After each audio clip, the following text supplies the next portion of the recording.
Agora não só a China, outros países na Ásia. Se eu for falar em Singapura, que é um exemplo que todo mundo tem que estudar. A gente tem que falar, porque o Lee Kuan, que foi o grande líder ali de Singapura, viu o país ser humilhado por japoneses, viu o país ser devastado no final da Segunda Guerra Mundial. Ele lidera a criação da Singapura que a gente conhece, que era um país de pescadores, com multiétnico, com pessoas brigando, muito pobre, favelizado. E aí, em algumas décadas, ele transforma naquilo que é talvez uma das 5 nações mais impactantes do mundo, com assim, uma economia altamente pujante, população rica, trabalho abundante, pagando muito bem pra todo mundo, nenhuma sujeirinha na rua, habitação pra todo mundo. E ele tem uma agenda muito forte de lei e ordem, que acho que é uma coisa que a gente vai comentar muito aqui. Sim. Esse cara, eu tô terminando de ler a biografia dele. Esse cara é um exemplo, todo mundo tinha que ler a história do Lee Kuan nas escolas de administração pública no Brasil. É um exemplo, esse cara conseguiu impor lei e ordem. Então, mesmo num país que não é comunista, para dar um exemplo, eles estão no lado contrário. Tem lei e ordem. O Japão tem lei e ordem, Coreia tem lei e ordem, Vietnã tem lei e ordem. A Ásia, inclusive, é muito forte nessa questão da lei e ordem. Isso passa desde países que são comunistas como a China até como os que não são. A ideia de ordem, a ideia de respeito ao espaço público, ao respeito ao espaço privado, que é uma coisa que a gente precisa comentar, essa é uma ideia muito poderosa que a gente não leva a sério aqui. Então a gente tem que ter um choque de ordem. E esse choque de ordem tem que acontecer em absolutamente tudo. Então, amarrando essa questão da segurança, as nações que não ouviram essas ONGs, elas têm, vamos dizer, um impacto da lei e ordem muito maior. El Salvador é um exemplo. Eu ia falar Podem disso, falar o que quiser do Bukele. O Bukele está apresentando, vamos dizer, aprovação de 80% a 90%, mesmo depois de ter sido reeleito agora. E o que ele fez? Lei e ordem. E ele pegou essas ONGs e mandou pastar. ONG de direitos humanos, vaza daqui. Porque ele está garantindo os direitos humanos. Eu vou ser presidente da República. A função primordial do Estado é garantir a segurança física, a integridade física dos habitantes daquele país. Essa é a função primordial. Se você não garantir, você não tem Estado. Ah, não, a função do Estado é garantir que as pessoas sejam felizes. Ah, é garantir que a trans...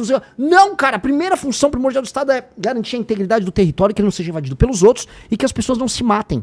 Que a pessoa delegue para o Estado, para um ente mais forte, maior, a capacidade dela de se defender, sabendo que o Estado vai punir alguém que a ofenda no sentido físico, vamos colocar aí, que invada a propriedade dele.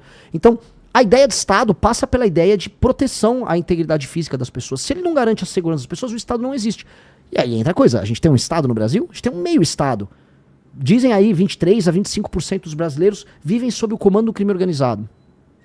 E aí não é um Estado, é um Estado relativo. E esse Estado relativo é um Estado que precisa ser alterado. Você precisa de um choque de lei e ordem.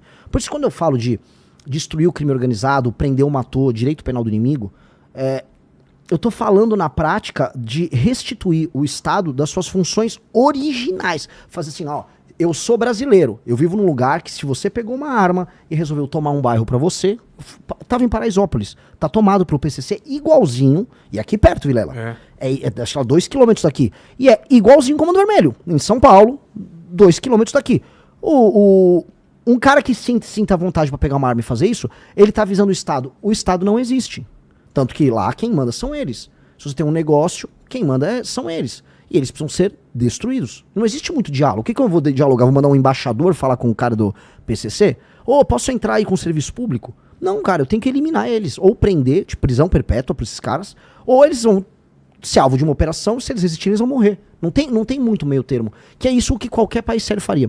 Eu dou um exemplo. Alguém nos Estados Unidos imaginaria que, sei lá, Nova York foi tomada por uma facção criminosa? O Brooklyn, vamos dizer, do lado de Nova York, foi tomado. Isso é inimaginável. Inimaginável. Alguém imagina que, sei lá, Xangai foi tomada? Na China? Não, nenhuma nação séria. Agora a gente é obrigado a deixar, a gente tem que discutir se o cara da facção é um poeta, se há uma cultura oriunda do crime. Isso é papo de louco. Aí, cara, a Rede Globo tem culpa, a boa parte da cultura brasileira tem culpa. Ficou vendendo isso. Eu fui gravar hoje em Paraisópolis, aí me avisaram, sabia que teve uma novela em que a Bruna Marquezine namorava o dono da Boca? Ô, louco. E teve uma novela em que as pessoas naturalizavam que ela namorava, acho que era o Caio Castro, alguém até me corrige. O Caio Castro era o dono da Boca, era o dono da Boca bonitão. E ela namorava ele, humanizando um cara que, em última instância, acaba com a vida das pessoas ali. As pessoas vivem um regime de servidão. E a Globo naturalizou. Xuxa botando MC Malboro, e aí a cultura de MC na Globo quando eu era criança, em 92, 93. Foi naturalizando aos poucos.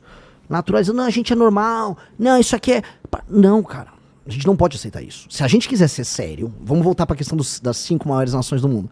Uma das 5 maiores nações do mundo não é favelizada nem é tomada pelo crime. Então a gente tem que ter as propostas pra fazer isso acontecer. E o exemplo do Bukele? O que dá pra aprender com o cara e o que é perigoso pro Brasil? O Bukele, ele teve a coragem de mostrar que se você coloca lei e ordem, as pessoas percebem e você muda toda a dinâmica do país e o seu país passa a ser, vamos dizer, passível de ser alterado em outros temas. O Bukele é muito conhecido por segurança, naturalmente. Mas se você não tem segurança, você não consegue fazer outras coisas. Onde eu quero chegar? Vamos lá. Eu não consigo fazer um bom programa de segurança pública na Rocinha, porque eu não consigo levar os funcionários públicos pra Rocinha. Eles vão lá com medo, tem que pedir a autorização do dono da boca. Então, não dá pra fazer isso. Mesma coisa em Santa Quitéria, no Ceará. Todos os serviços públicos são mitigados. Então, eu não consigo fazer as outras coisas que o Estado precisa fazer, ou que a iniciativa privada precisa fazer, porque você não resolve o básico. É a mesma coisa assim. Eu não consigo pedir pra você escrever um artigo ou fazer seu programa enquanto eu estiver te dando porrada física. Você vai ter que me quebrar de porrada pra você ficar calmo, tomar um banho e falar, agora eu vou trabalhar. Ou seja, lei e ordem, assim como comida, vem antes de tudo. Então o Bukele falou, primeiro lei e ordem. Vamos resolver lei e ordem? Vamos. Agora vamos resolver todo o resto. Com lei e ordem você resolve a economia. Com lei e ordem você resolve a educação. Mas aqui você faria a mesma coisa? Precisa. Logo no começo. O presidente da República ele tem que fazer um marco. Eu vou colocar lei e ordem no meu país. Meu país vai ter lei e ordem, muita. E por que ninguém fez até isso? Porque não davam valor e porque não tinha um projeto de Brasil. Esse é um grande problema. O Bukele tinha um projeto para El Salvador. Ele vislumbrava, se eu arrumar a lei, se eu destruir as gangues aqui, aí eu vou poder tentar transformar El Salvador num hub para eu trazer grandes empresas. Aí a Google foi para lá, a China investiu em biblioteca, ele tá trazer empresas de cripto para lá e tá tendo sucesso nisso. Agora, o que ninguém fala do Bukele, o sistema de saúde, um modelo envolvendo inteligência artificial, um aplicativo que ele criou, se eu não me engano, junto com a Google, para integrar o atendimento para as pessoas, é genial, é mais genial do que o modelo de segurança dele. Ninguém fala. Vai ficar os jornalistas, por exemplo, o Bukele é autoritário. Você conhece o sistema de saúde de El Salvador? Cara, se vê o sistema de saúde que ele está implementando lá, é genial. Por que ele fez isso? Porque ele conseguiu impor lei e ordem, e aí ele teve com isso espaço, não só de popularidade, mas, vamos dizer, espaço político num país que não tem mais gangues, para investir em saúde. Ele estava com uma política de fazer novas escolas, de impor lei e ordem e disciplina nas escolas, porque o Bukele, ele está estudando o caso de Singapura. O ídolo do Bukele, no fundo, é o Lee Kuan, lá de Singapura. E agora que eu citei o Lee Kuan, pode anotar que os outros presidenciáveis vão tudo me copiar, né? Que eles adoram copiar. Não, agora é pra falar de Singapura, eu vou falar do Lee Kuan. Lee Kuan, o modelo do... Ele tá mandando indireta pra alguém? Pô, nem é pra alguém, porque o Zema gosta de falar até nos termos. O Flávio copiou um slogan meu. Eu falava, Nordeste é solução. Porque eu falo, se a gente resolve... Você viu o que eu expliquei das prefeituras, toda a construção que eu fiz? O que eu explico é, se você muda o modelo de governança nos municípios e nos estados do Nordeste e gera atividade econômica, o Nordeste para de exportar pessoas humildes para viver de maneira indigna em outros estados, você melhora a qualidade da representação política, todos os estados começam a contribuir com a federação de maneira equilibrada. E aí fica dinheiro de São Paulo em São Paulo, para São Paulo investir em estrada, para Santa Catarina investir em estrada, entendeu? Você resolve a federação. Portanto, o Nordeste não é o problema. O Nordeste é a solução. Essa é a minha tese. Pô, tem artigos, tem tudo. A gente construiu livros sobre isso. O Flávio vai lá e como ele acha que, eu vou pegar votos no Nordeste, então o Nordeste é a solução. Vai pastar. E o Zema... Até minhas declarações, desde a ideia do direito penal do inimigo, quando falam de transformar o crime organizado em equilibrar, qualificar ele como grupo terrorista, que é a implementação do direito penal do inimigo. Até as minhas falas diretas, quando eu falo assim, marmanjo de 25 anos que tá recebendo Bolsa Família vai ter que trabalhar. O cara copia ipsis literis. Tem problema? Eu não acho problema. Eu acho que nem acho que é o Zema que copia, acho que ele tem uma equipe lá. O Zema é um cara bonzinho, não tem nada pessoal contra ele. Só que eu acho assim, entreguem mais, vocês podem mais. Vocês têm partidos políticos, Zema, Caiado, Flávio, com fundações multimilionárias. Bota a bosta da sua fundação, partido para trabalhar, contrate intelectuais e pague bem pessoas que pensam para construir uma visão de mundo original. Vocês têm partido político para quê? Então, o meu partido, que assim, é pobrinho, a gente constrói a própria visão de mundo. Então, pô, pega a galera, o PL, que é o partido lá do Flávio, tem uma fundação, acho que é a Fundação Álvaro Vale. Em 4 anos, assim, se der, bobear deve dar centenas de milhões de dinheiro que esses caras têm à disposição. Aí ficam lá fazendo uns eventos nada a ver. Use a fundação pro que a lei manda, que é crie políticas públicas, crie um horizonte Brasil. Ninguém cria. Então é isso que me irrita. Porque eles têm oportunidade. Se quer copiar, se quer acha que o discurso funciona, copia, a gente já tá pautando, fico feliz. Só que, pô, e o teu partido, não tem ninguém? Construa um horizonte Brasil. E isso me irrita. Porque, assim, a gente tem que aqui assoviar e chupar cana. A gente não tem dinheiro, a gente tem que rodar o Brasil de carro, a gente não roda o Brasil de jatinho, a gente roda o Brasil de carro, a gente tem que trabalhar com militância, tem que construir as pré-candidaturas sem grana. Os caras já têm uma estrutura. Então, pô, use a estrutura pra fazer algo inspirador. Porque se for bom, vamos supor, se o Flávio Bolsonaro, que não vai vir nada de lá, mas se o Flávio Bolsonaro vier com algo inspirador, algo que é uma boa proposta, não, tá aqui. Pô, eu defendo também. Tem problema nenhum. Ideia boa tem que ser copiada. O ruim é copiar a ideia ruim. Agora, venham com as ideias, venham com os conceitos. O que aconteceu? O que o Kim passou, cara, hoje ou ontem? E sobre audiência de custódia, o que você tem que falar? Cara, o Kim Kataguiri, ele... Como é que eu falo do cara? Eu tava ontem falando com ele por telefone. Porque eu conheço o Kim, como eu falei, como o nosso japonês, molequinho... Fedido lá, jogando videogame no escritório. E ele se tornou um cara...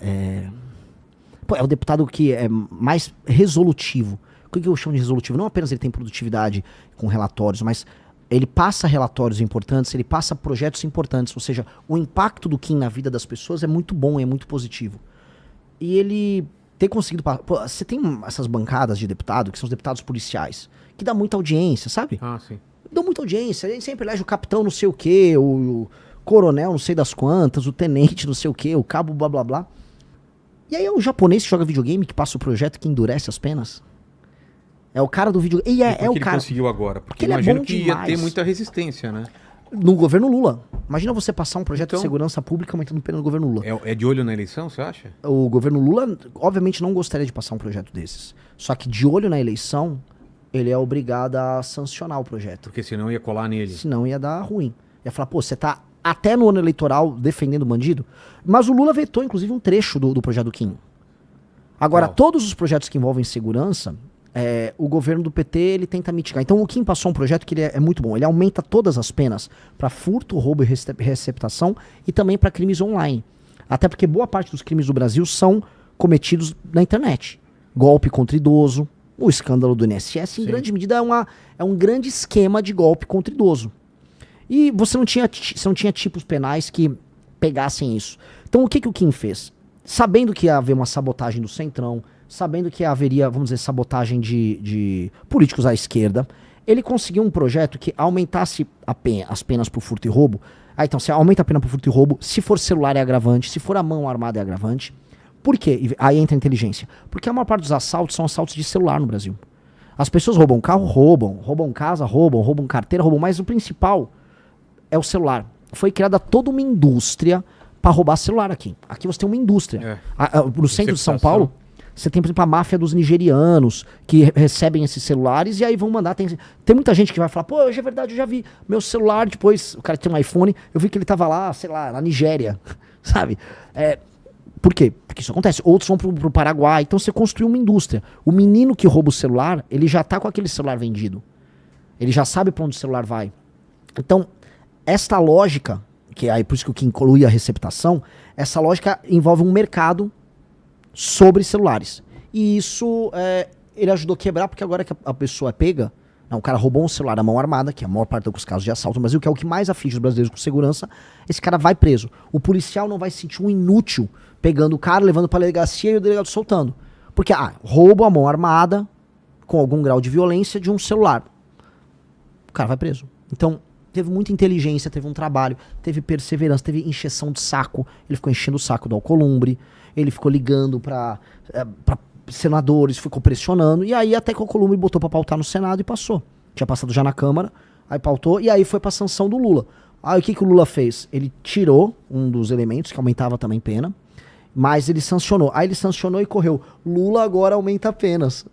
Ele não aumentou. O PT não contribuiu em absolutamente nada pro projeto. E a Globo, inclusive, tirou o Kim. Ela falou, não, o governo aprova a lei. O governo não aprovou nada. O PT ficou tentando mitigar o projeto na Câmara e no Senado. O Lula que agora quer tentar tirar uma lasquinha desse assunto. Então, pouco importa. Assim, as pessoas que importam, elas sabem que é o projeto do Kim. A autoria do projeto do Kim. E... esse cara é sensacional, cara. Esse cara tinha que ser multiplicado. Por que todo policial, todo especialista em segurança pública vem aqui e reclama da audiência de custódia? Porque é um desses elementos, vamos dizer, mitigadores da aplicação da pena. Aí o cara leva, você tem audiência de custódia, você vai pegar um juiz que vai ser leniente, que não vai fazer a aplicação imediata da pena de prisão. Muitos falam, não, solta por esse motivo ou outro. E aí isso faz com que muitas pessoas que são reincidentes retornem pra rua e continuem cometendo crime. E aí você vai perpetuando um ciclo de impunidade. A gente precisa entender, assim, as pessoas que estão assistindo, a maior parte das pessoas que cometem crimes cometem de maneira reincidente. Não é que é aleatório. O Renan saiu, hoje eu vou roubar um celular. Não, são as mesmas pessoas. Você tem que entender, são as mesmas pessoas. E é isso, assim, Vilela, eu te falo. O cara é reincidente. Porque pra você ser bom em tudo na vida, você faz de repetição. Você tá, acho que você tá no seu podcast mais de 2.000, 1835, né? Fora os especiais, dá mais de 2.000 episódios. Então você tem mais de 2.000 episódios. Então você ficou bom. É repetição. É repetição. Um ladrão também é repetição. Tá me comparando a um criminoso que rouba celular. Você entendeu, né, Aline? Aos pouquinhos foi chegando, O cara que rouba né? celular é tão bom quanto eu, porque pela repetição, assim como eu faço muito podcast, ele rouba muito celular. Entendi, Renan. Por isso que o Lenny já vai me punir no final. Exato. Já peguei mais mais um Mas entregando eu antes. entendi. O cara... Você vai ver a ficha do cara, o cara já foi preso ou foi pego, sei lá, 20, 30 vezes. Isso porque foi pego em algumas vezes, né? Exato. E aí tenta imaginar o policial que correu atrás dele, que pegou o cara, que tá na rua, correndo ele próprio risco de vida, que depois, se ele mata o cara, não tem uma assistência jurídica por parte da polícia, que vai responder um processo, que vai ter um promotor, às vezes um canalha de um promotor, querendo prender o policial, falando, ai, teve excesso de força. Aí esse cara, tudo passando na cabeça dele, enquanto ele ganha um salário porcaria, pra ele pegar aquele vagabundo e saber que o vagabundo vai ser solto logo em seguida. E ele ainda vai tomar um chá de cadeira na delegacia. Então, se for pegar todo o ciclo da experiência do policial no enfrentamento ao crime, o policial, pra topar ser um policial num cenário desse, o cara, ou ele é um herói, ou ele é muito louco. E eu acho que na maior parte dos casos ele é um herói. Porque o cara, pra manter a fé na farda, sabendo que tem todo esse sistema construído pra isso, é muito errado. Então, assim, tanto a audiência de custódia, o juiz de garantia, são todos instrumentos criados pra manter o criminoso na rua. E o criminoso é sempre o mesmo porque ele é reincidente. O que a gente precisa fazer? Quando o cara é reincidente, aumentar bizarramente as penas. O cara entendeu assim, cara, se eu for pego pela segunda vez, eu vou ter, sei lá, por um crime violento com a mão armada, mais de 35 anos de pena, 40 anos de pena, ele perdeu a vida dele foi desperdiçada. Ele tem que entender isso. E aí a gente tem que aumentar o policiamento, de modo a ele ter certeza de que não haverá impunidade. Ele tendo certeza que não haverá impunidade, ele faz um cálculo econômico, porque por mais que ele seja canalha, ele não é um imbecil completo. Dito isso, Vilela, falo aqui, porque não existe solução mágica. Mesmo em países desenvolvidos, Estados Unidos é um exemplo, que tem penas altas, o cara consegue ser um imbecil a ponto de saber que ele vai destruir a vida dele, mas ele vai lá e comete o crime. E aí ele vai ter que ir pra cadeia e vai ficar muito tempo na cadeia. E não vai dar pra ficar a moça dos direitos humanos, não, mas olha só, ele tá muito tempo... Ele optou. Se ele pegou uma arma, botou na cabeça de alguém e fez o seguinte julgamento, olha, você vive ou morre, dependendo da minha vontade. Este cara é um juiz da vida de outra pessoa. A gente nunca se toca, porque a gente, novamente, recapitulando o que eu falei no começo, a gente naturaliza o absurdo. O Brasil é o país da naturalização do absurdo. O Brasil é um país que fala, veja só, ele só apontou a arma pra você, ele não bateu em você, ele não deu um tiro no teu pé. Vamos ver como isso é um absurdo tremendo, né? E ele vai na audiência de custódia e solta, ele não matou ninguém. Olha, o bandido, pô, sai dessa. Como a gente vê, tem vídeos de audiência de custódia de juiz ou juíza. Olha só, você de novo aqui. É porque ele nunca teve uma arma apontada pra cara dele. Exato. Também, né? Quando o cara se coloca numa posição de poder em que você vive ou morre, dependendo da vontade dele, às vezes o cara tá louco de alguma droga, às vezes o cara tá... Às vezes é um moleque, um menor de idade. Toda a tua vida, todos os teus sonhos, todos os seus amigos, a sua mãe, o que o seu pai sonhou sobre você, tudo aquilo tá na mão daquele cara. Aquele cara tava decidindo ali, vou matar ou não você. Este cara, só de se colocar nessa posição, que é uma posição de juiz da tua vida, este cara, na minha visão, não pode sair da cadeia. Você se tornar o juiz da vida de outra pessoa, que é o assalto à mão armada, você tem que ser muito punido. Você tem que ser punido, assim, da maneira mais pesada possível. Porque ser um juiz da vida alheia e se colocar numa posição de deliberar se alguém vive ou morre é uma das coisas mais autoritárias que existem. É de um autoritarismo, a ideia de que sua vida vale um celular e que se você não entregar, ou se você tremer a mão, o celular cair no chão e ele desconfia, ele dá um tiro em você, e a gente não se toca. Isso é muito absurdo. Países como, os Estados Unidos entendem isso. Puxou a arma, tá cometendo, você vai ficar muito tempo preso. A gente aqui, na audiência de custódia, mas não levou a óbito ninguém, ele nem atirou. Imagina, ter uma arma fria, usou essa arma fria pra assaltar alguém, cara, pra mim, se o policial viu, é tiro na cabeça, tem que matar. O cara tá se colocando nessa posição, ponto. Se ele se entregou, é muito tempo de cadeia. E ponto. E a gente tem que entender, porque, novamente, esse raciocínio que eu fiz com você, as pessoas não fazem. Gostou do vídeo? Não se esqueça de se inscrever no nosso canal, não custa nada e me ajuda muito. Dê like e ative o sininho. E se quiser ver mais, verifique nossas playlists. Até a próxima, pessoal!